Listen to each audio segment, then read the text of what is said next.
ஆண்டவராய் இயேசு கிறிஸ்து இனி நாமத்தில் உங்கள் அனைவரையும் வாழ்த்துகிறேன், ஆசீர்வதிக்கிறேன். கர்த்தர் தாமே ஆசீர்வதிப்பாராக. இந்த வாய்ப்பை கொடுத்த என் தேவாதி தேவனுக்கு நன்றி செலுத்துகிறேன்.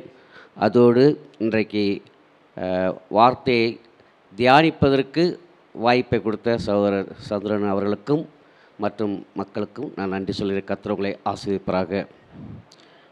இன்றைக்கு ஒவ்வொரு நாளும் இந்த பலிகளை குறித்து தியானித்து கொண்டிருக்கிறோம். இந்த லெந்து நாட்களில் கர்த்தர் நம்மை தேற்றுவதற்காக, பலப்படுத்துவதற்காக, ஆவிக்குரிய வாழ்க்கையில் பலன் அடைவதற்காக நாம் ஒவ்வொரு நாளும் ஆண்டுடைய வார்த்தையினாலே நம்முடைய பட்டறையை கர்த்தர் தீட்டி கொண்டிருக்கிறார். அதற்காக நான் தேவாதி தேவனை ஸ்தோத்திரிக்கிறேன்.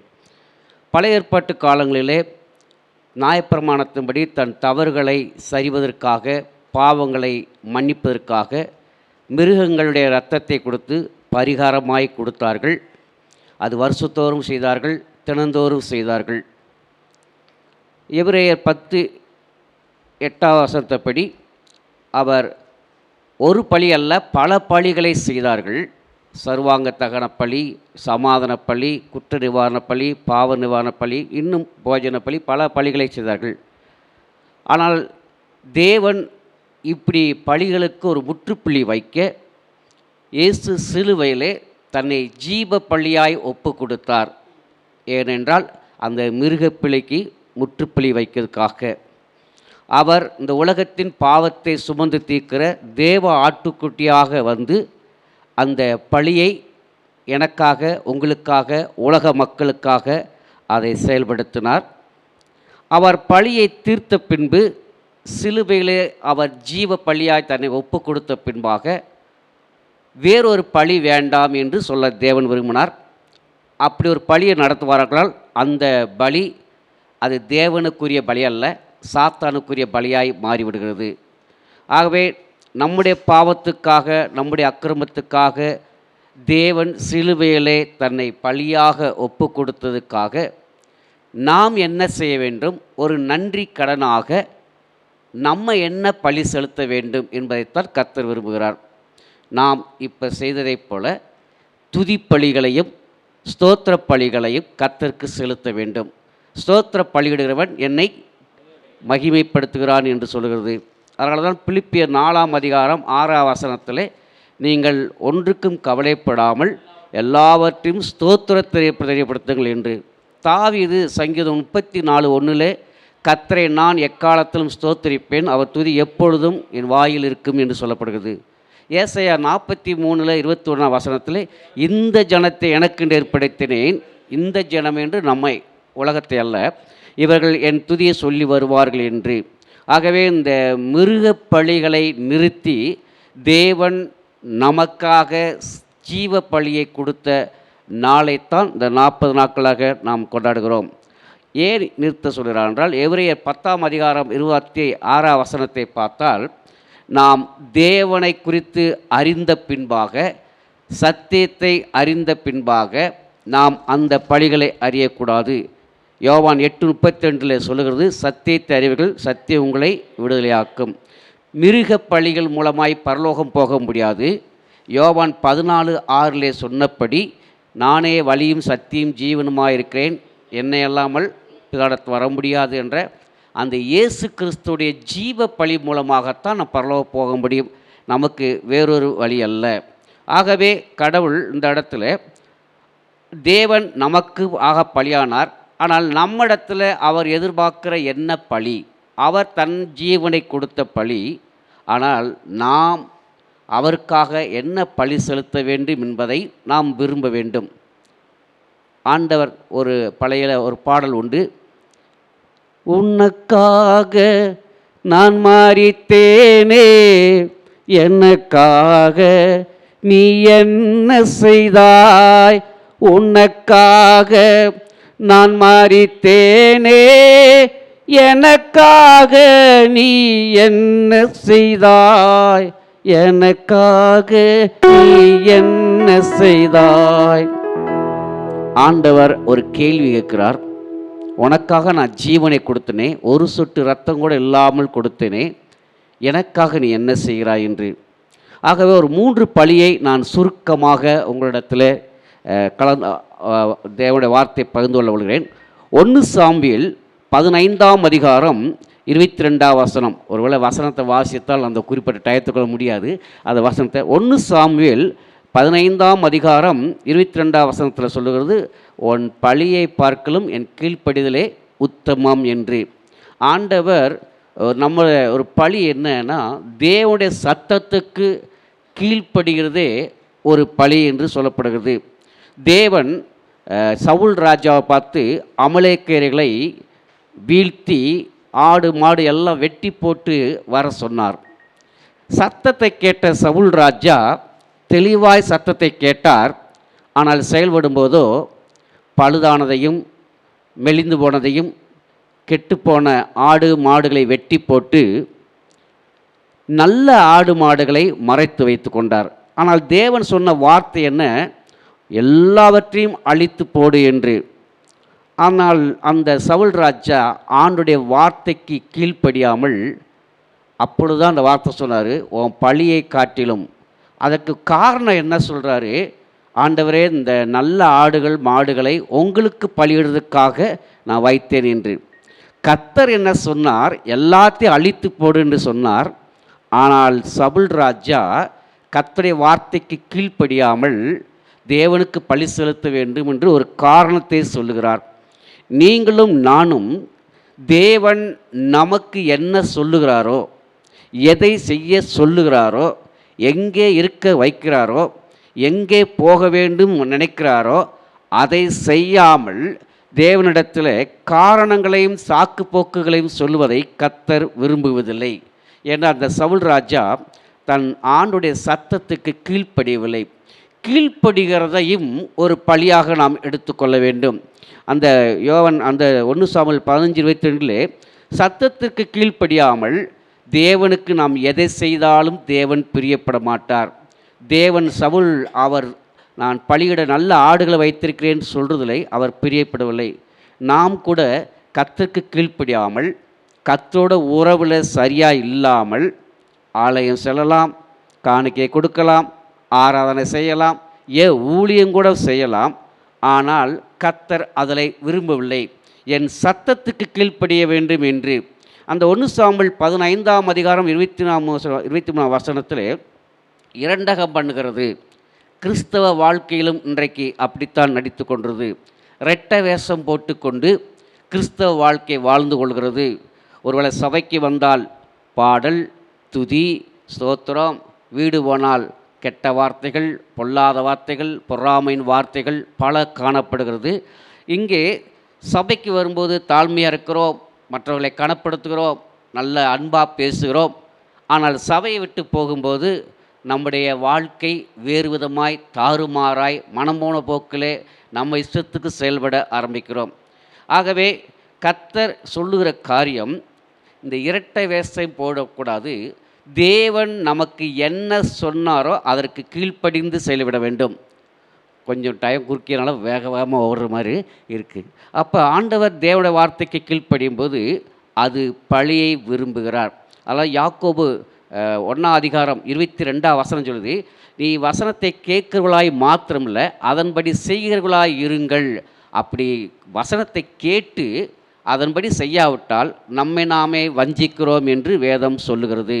இன்றைக்கு அநேக தேவனுடைய பிள்ளைகள் இரட்டை வேஷம் போட்டுக்கொண்டு கர்த்தர் என்ன சொன்னாரோ அதை செய்யாமல், என்ன சொன்னாரோ அதற்கு கீழ்ப்படியாமல் தனக்கென்று ஒரு பாணியை பயன்படுத்தி அவர்கள் தன் மனமோன போக்கிலே செயல்படுவதனாலே தேவனை இரட்டை வேஷம் போட்டு அவருக்கு செலுத்த வேண்டிய பழியை செலுத்தாமல் முழுமையாய் கீழ்ப்படியாமல் தேவனுக்கு கீழ்ப்படியதை விட்டுவிட்டு மனமோன போக்குவதை விரும்புகிறார். ஆகவே கர்த்தருக்கு கீழ்ப்படியாமல் நாம் கர்த்தருக்கு எதை செய்தாலும் அவர் இந்த சவுல் ராஜாவுடைய பழியை விரும்பாதை போல நம்மிடத்திலும் விரும்ப மாட்டார். இரண்டாவதுக்கு ஒரு பழி சங்கீதம் 51 17ஆம் வசனம்.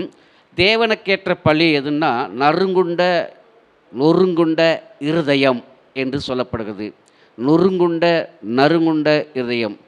நொறுங்குண்ட இருதயங்களுக்கு கர்த்தர் சமீபமாக இருக்கிறார் என்றால், அப்போ நொறுங்குண்ட ஆவியை கர்த்தர் ஒரு பழியாகவும் சொல்லுகிறார்.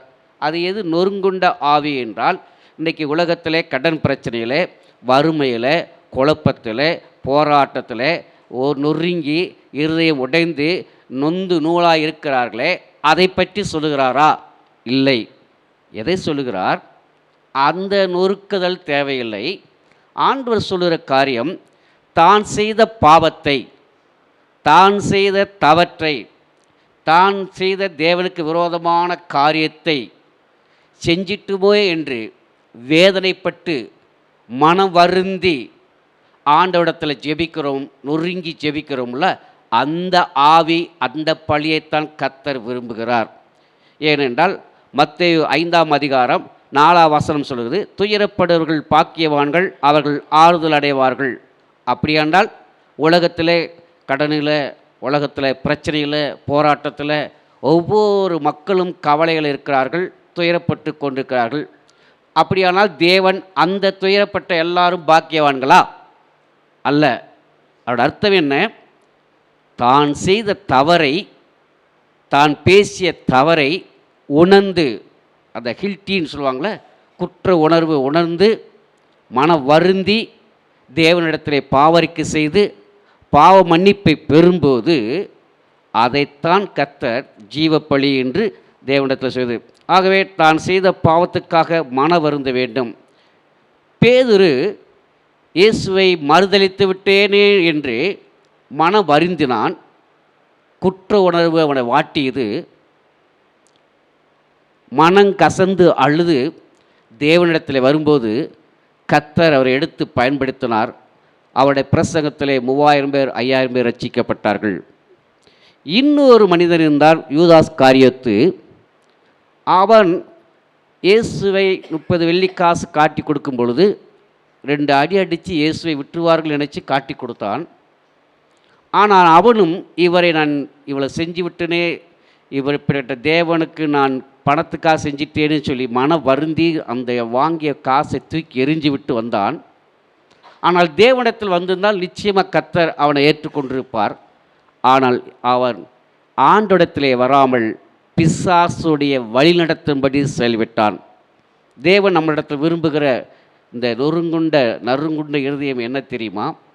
நாம் செய்கிற தவறுகளையும் நாம் செய்த வார்த்தைகளையும் மன வருந்தினால் மட்டும் போதாது. பேதுரை போல மன வருந்தி துக்கப்பட்டு தேவனிடத்தில் மன்னிப்பு கேட்கும்போது கர்த்தர் பயன்படுத்துவார். ஆனால் யூதாசை போல அநேகர் மன வருந்துகிறார்கள், ஆனால் தேவனிடத்தில் வருவதில்லை. நீதிமொழிகள் 28:13 சொல்லுவது, பாவத்தை மறைக்கிறவன் வாழ்வடைய மாட்டான், அதை அறிக்கை செய்வதும் நிற்க வேண்டான். ஆகவே நாம் நறுங்குண்டது என்பது நாம் செய்த தவறுகளையும் அக்கிரமங்களையும் உணர்ந்து ஜெபிக்கிற காரியங்கள், அல்லது தேசத்துக்காக மற்றவர்களுக்காக நொறுக்கப்பட்டு ஜெபிக்கிற ஜெபத்தை கர்த்தர் கேட்கிறார்.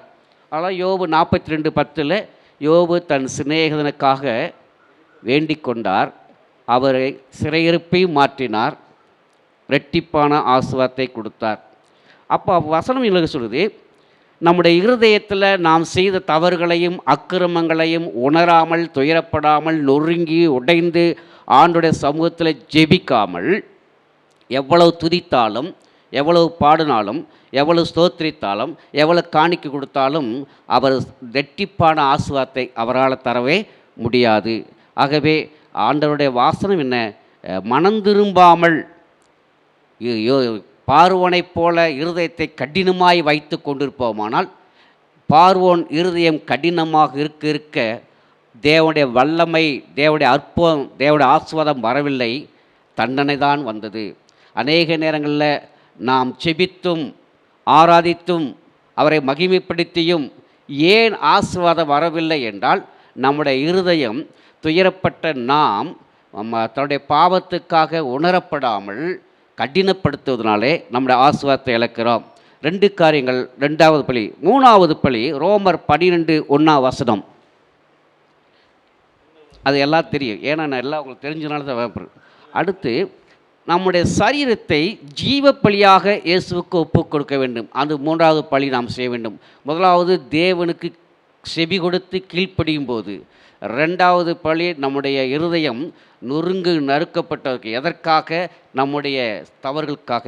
3வது, இயேசு நம்முடைய பாவத்துக்காக நம்முடைய அக்கிரமத்துக்காக, நாம் செய்த அநியாயத்துக்காக சிலுவையிலே தன்னை ஜீவ பலியாய் ஒப்பு கொடுத்தார். ஆனால் நம்முடைய வாழ்க்கையில் அவர் எதிர்பார்க்கிற காரியம் என்ன? நம்முடைய வாழ்க்கையில் நம்முடைய சரீரத்தை பரிசுத்தமாக்கி கொள்ள, தேவனுடைய ஆளுகை எப்பொழுதும் நம்மோடு இருப்பதற்காக நம்முடைய சரீரத்தை பரிசுத்தமான வழியில் ஒப்பு கொடுத்து பராமரிப்பதற்காக கர்த்தர் விரும்புகிறார். நம்முடைய சரீரத்தை மனம் போன போக்கில் போவதற்காகவோ அல்லது சரீரத்தை பலவிதமான காரணத்தில் அழகுபடுத்துவதற்காக அல்ல, நம்முடைய சரீரத்தை ஆண்டவர் சமூகத்தில் ஒப்பு கொடுக்க வேண்டும். இதுதான் ஆண்டவர் விரும்புகிற காரியம். தேவனுக்கு ஒப்பு கொடுக்காமல், நம்முடைய சரீரத்தை ஒப்பு கொடுக்காமல், நம்முடைய சிந்தனையை ஒப்பு கொடுக்காமல், நம்முடைய செயலை ஒப்பு கொடுக்காமல், நம்முடைய குடும்பத்தை ஒப்பு கொடுக்காமல், நம்முடைய பிள்ளைகளை ஒப்பு கொடுக்காமல் நாம் செய்கிற எல்லா ஆராதனைகளும் புத்திகட்ட ஆராதனை என்று சொல்லுகிறது. ஆனால் ஆண்டோடைய வார்த்தைக்கு நம்முடைய சரீரத்தை ஒப்பு கொடுத்து நாம் செபிக்கிற ஆராதனை புத்தி உள்ள ஆராதனை. ஏனென்றால் அந்த வசனம் அப்படித்தான் சொல்லுகிறது. நான் வாசிக்க சொல்லாமல் இருக்கல.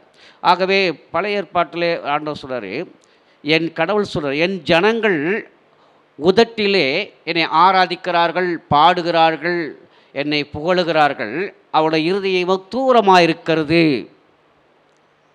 அதனால தான் அவங்க பாட்டை நான் அருவருக்கிறேன், அவங்க பண்டிகையை அருவருக்கிறேன்னு சொல்கிறார். நாம் ஆண்டுடைய வார்த்தைக்கு நம்முடைய சரீரத்தை கடவுளுடைய பாதத்தில் ஒப்பு கொடுத்து விட்டு நாம் பாடும் பொழுது, இசைக்கும் பொழுது, ஆராதனை செய்யும்போது கர்த்தருடைய காதுகளிலே இனிமையாக இருக்கும். தேவனுடைய நம்முடைய வாழ்க்கையில் நம்முடைய சரீரத்தை கடவுள் கையில் ஒப்படைக்காமல், நம்முடைய குடும்பத்தை, தொழிலை, சிந்தனைகளை, செயல்களை, கை கால் அனைத்தும் ஆண்டுடைய பாதத்தில் ஒப்பு கொடுக்காமல் நாம் ஆராதிக்கிற, ஆரவாரம் செய்கிற, பாடுகிற, இசைக்கிற எல்லாம் கர்த்தருடைய காதுக்கு இரைச்சலாக இருக்கிறது. ஒரு காதுக்கிட்ட ரேடியோ இரைச்சல் ஆனால் என்ன செய்ய முடியும்? இல்லை காதில் ரொம்ப இரைச்சலாக இருந்தால் நாம் எதைய கேட்க முடியாது. அன்பானவர்களே, நாம் இந்த நாளில் கடவுள் விரும்புகிற கல்யாண ஜீவ பலியாக ஒப்பு கொடுக்க வேண்டும். 3 பலிகள். ஆகவே இயேசு கிறிஸ்து எல்லாவித பலிகளை நிறைவேற்றி ஒரே தரமாக, ஒரே நேரத்தில், ஒரே காலத்தில் ஆண்டவர் தன்னை ஜீவ பலியாய் ஒப்பு கொடுத்தார். ஆனால் நாமோ ஒவ்வொரு நாளும் நம்மை ஜீவ பலியாக 3 காரியத்தில் ஒப்பு கொடுக்க வேண்டும். 1, கர்த்தருடைய வசனத்தை கேட்கலாம், யூடியூப்பில் கேட்கலாம், மீட்டிங்கில் கேட்கலாம், எல்லா இடத்தையும் கேட்கலாம். ஏன்னா அப்படி கேட்குறது, ஆனால் அதனால் விசுவாசியாக இருக்கிறோம்.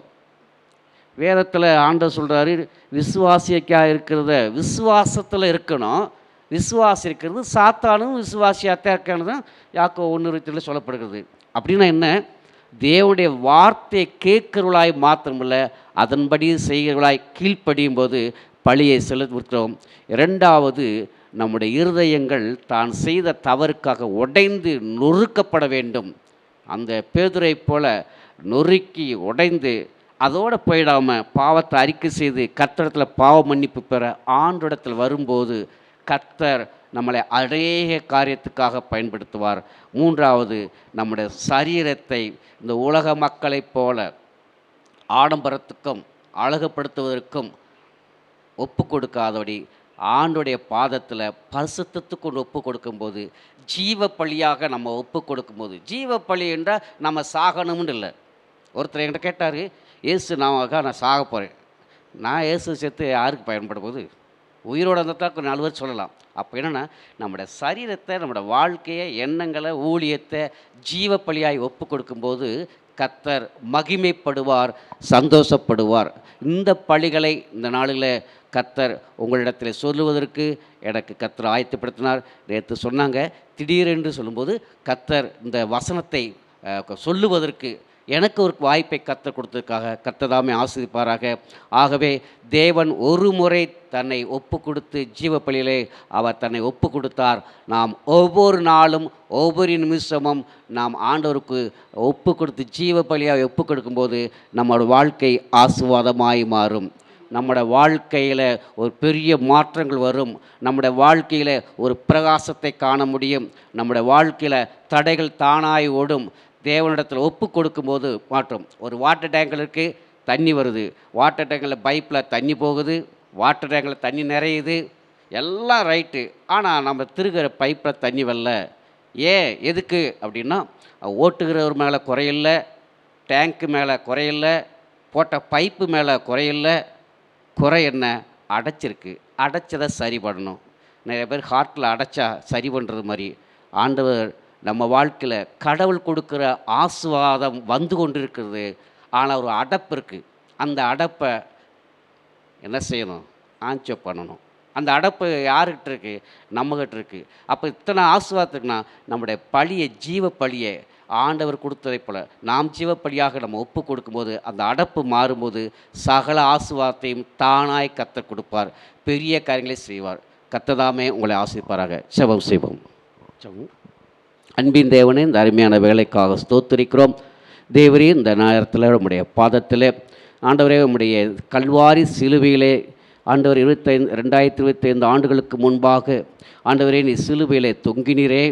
ஜீவப்பள்ளியாய் ஒரு சொட்டு ரத்தம் கூட உமக்குண்டு வைக்காதபடி எனக்காக, எங்களுக்காக, எங்களுடைய அக்கிரமங்களுக்காக, அநியாயங்களுக்காக நீ சிந்தி மரித்து அடக்கமனப்பட்டு 3ஆம் நாள் உயிர்த்தெழுதப்பட்ட அந்த நல்ல நாளை நினைத்து நாங்கள் சந்தோஷப்படுகிறோம். இயேசுவே, நீ சொன்னீரே, இந்த 40 நாட்களிலே, லெந்து நாட்களிலே நாங்கள் செய்கிறோம். ஆண்டவரே, எருசலேம் குமாரத்திகளே, எனக்காக அழ வேண்டாம், உங்களுக்காகவும் பிள்ளைகளுக்காக அழுங்கள் சொன்னீரே. நாங்கள் ஆண்டவரே, இந்த நாட்களில் உமக்கு துக்கப்படுத்துவதற்காக துக்க நாளாக அல்ல ஆண்டவரே, நானும் குடும்பமும் மனம் திரும்புவதற்காக, நானும் எங்கள் குடும்பமும் பிள்ளைகளும் ஆண்டவரே ஜீவப்பள்ளியாய் உம்முடைய சமூகத்தில் ஒப்பு கொடுக்கிறதுக்காக பலன் தாரும், கிருபை தாரும், முயற்சி செய்ய நீங்கள் வழியை தாரும். அப்படி செய்யப்பதற்காக ஸ்தோத்திரம். இந்த ஆண்டவரே, இந்த அற்புத மையத்தில் நடத்துகிற சகோதரருக்காக, ஐயாவுக்காக மற்றும் ஒவ்வொருவரையும் ஆஸ்வதியும். இயேசுவின் நாமத்தில் கேட்கிறோம் நல்ல பிதாவே.